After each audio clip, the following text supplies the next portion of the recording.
Everyone, so today I'm back with another mock USMLE question. This is going to be question number 13.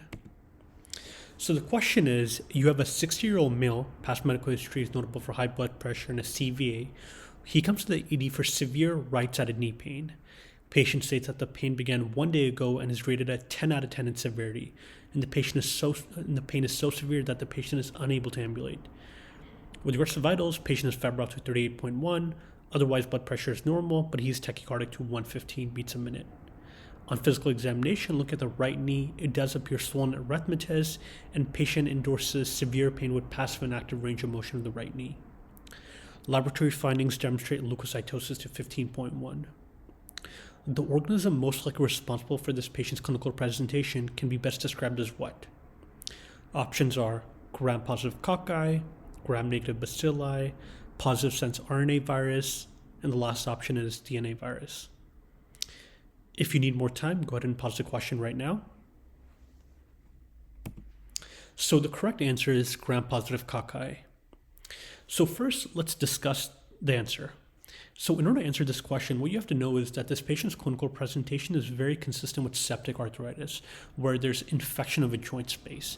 And in support of septic arthritis, we note that the patient is febrile, patient has leukocytosis and having severe excruciating pain. And on physical examination, the joint appears swollen and tender. The one thing I will say is, although we can't say with 100% certainty this is septic arthritis, but that's a likely possibility. But to actually have confirmation of septic arthritis, what you have to do is do an arthrocentesis where you actually remove the fluid from the joint space.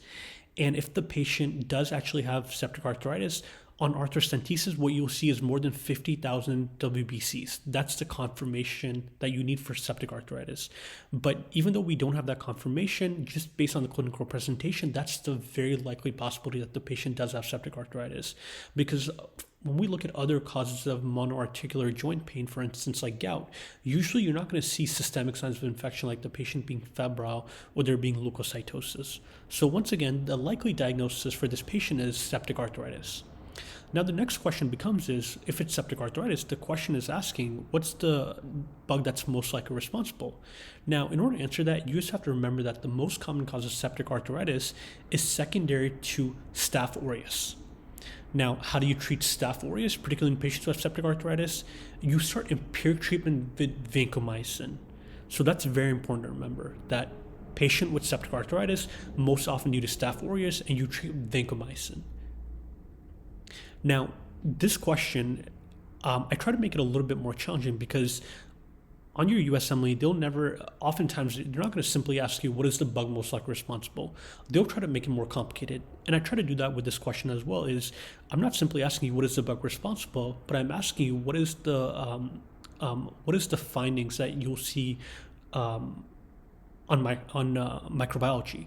Now, for Staph aureus, what you have to remember is that it's a gram-positive cocci, so that's why that is the correct answer. The others, gram-negative bacilli, you should know as you're studying for your step examinations, you should know in general, especially for the common bugs, whether they're gram-positive bacilli, gram-negative bacilli, those can be very high yield. So correct answer in this case is gram-positive cocci because the most common cause of septic arthritis is Staph aureus, which is treated with vancomycin. And that's going to be it for today.